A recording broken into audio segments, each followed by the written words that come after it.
Nous sommes très heureux ce soir de pouvoir reprendre nos bonnes habitudes aujourd'hui, n'est-ce pas? Bien évidemment, j'espère que vous avez passé de très bonnes vacances et que vous êtes maintenant en pleine forme pour continuer cette aventure. Car aujourd'hui, Jésus nous appelle tous à le suivre. Mais il va falloir savoir comment le suivre. Et Jésus dit quelque chose d'important, c'est qu'il dit, vous prenez votre croix. Je dois attirer votre attention sur les phrases ou les paroles étonnantes de Jésus adressées aux disciples à travers ce récit de l'évangile de Matthieu. Si quelqu'un veut venir à ma suite, qu'il se renie lui-même, qu'il porte sa croix. Je dois vous dire qu'il s'agit tout simplement de l'annonce de la passion et la résurrection du Christ, à travers laquelle Jésus fait non seulement un appel à le suivre, mais aussi un travail pédagogique. Entre-temps, nous avons pu constater l'opposition de la dimension divine face à la vision humaine. Regardez bien la profession de foi de Pierre.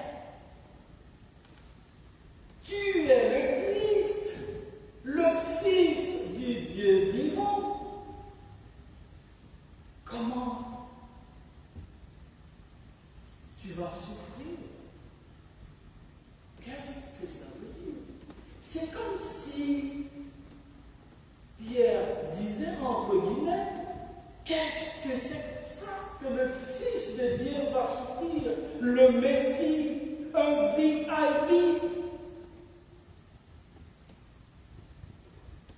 Est-ce que vous imaginez le fils d'un président, par exemple, en train de faire la queue dans une institution publique en attente d'un document quelconque? Ça, jamais ça n'existe pas. Parce qu'il bénéficierait de services VIP. Voilà notre vision humaine. Voilà notre vision de chef, ce qui est différent à Jésus. Oui, le Jésus hors était nerveux, car c'est le grand tournant de sa vie, de sa mission, de son travail ministériel en Galilée, parce que ce travail était sur le point de s'achever. Jésus commençait à imaginer ce qui l'attendait. Jésus, en faisant ce travail pédagogique, voulait balayer, éradiquer la conception selon laquelle les gens attendaient à tout prix un Messie politique tout-puissant. C'est quelqu'un qui ne doit pas souffrir, qui peut tout écraser. Il voulait absolument faire ce travail de préparation, d'abord à ses partisans, ses disciples, pour que ces derniers le sachent et comprennent. Il sera couronné roi, Messie, mais pas comme les autres, parce qu'il est un Messie, un roi serviteur, mais pas un roi profiteur avec de grands chars pour tout écraser sur son passage. Et ce qui est important, c'est que la croix doit précéder sa couronne. C'est comme si,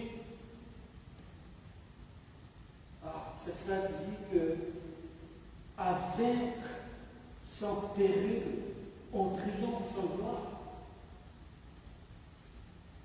Le Fils de Dieu, Jésus, n'est pas resté dans le ciel, mais vient parmi nous, souffrir et rester fidèle à son Père. Et c'est ça la gloire qui parle.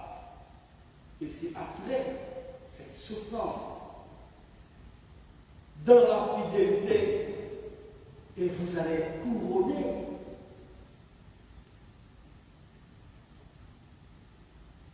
Dans la fidélité à son Père, si souffrance.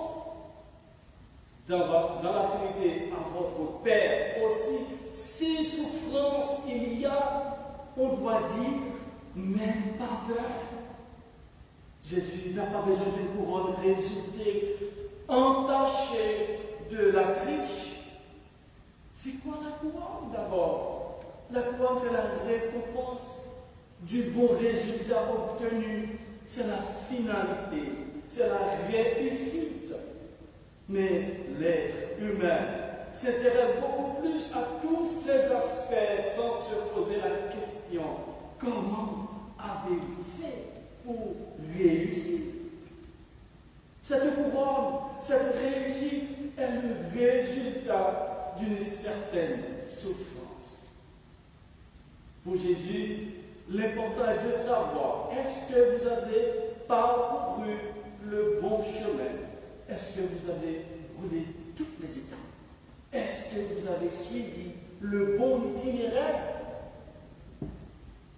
Est-ce que vous n'avez pas triché? Tout dépend de ce que vous entendez par réussite. Il arrive parfois dans la vie des gens qui réussissent, mais en trichant, en fraudant. Là, on ne peut pas parler de couronne. Mes frères et sœurs dans le Seigneur, Jésus nous invite. Dieu nous invite tous ce soir. Il nous dit, il faut éviter de tomber dans la facilité. Ne restez pas seulement dans votre zone de confort. N'allez pas non plus chercher la souffrance, parce que la souffrance n'est pas une bonne chose. Mais dans notre chemin de marcher sur les traces de Jésus en quête de Dieu, on va trouver tôt ou tard des problèmes, des difficultés. À ce moment-là, il ne faudra pas lâcher prise. Il n'y a pas de réussite sans souffrance. C'est dans ce contexte. Il dit, rends ta croix, et non la sienne, mais ta croix à toi. Prends ta croix et suis-moi, c'est-à-dire le monde dans lequel nous vivons est difficile, rempli de mauvaises choses. La jalousie, l'égoïsme, l'hypocrisie, etc. Et d'une manière ou d'une autre, vous allez faire face à ces gens de difficultés.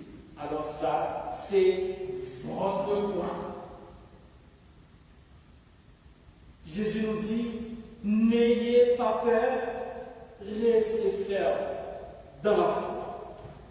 Cultivez le fruit de la patience, car la patience est amère, mais son fruit est délicieux. Et enfin, ce qui est fondamental, en suivant fidèlement Jésus, personne ne peut vous enlever cette couronne de gloire et de récompense.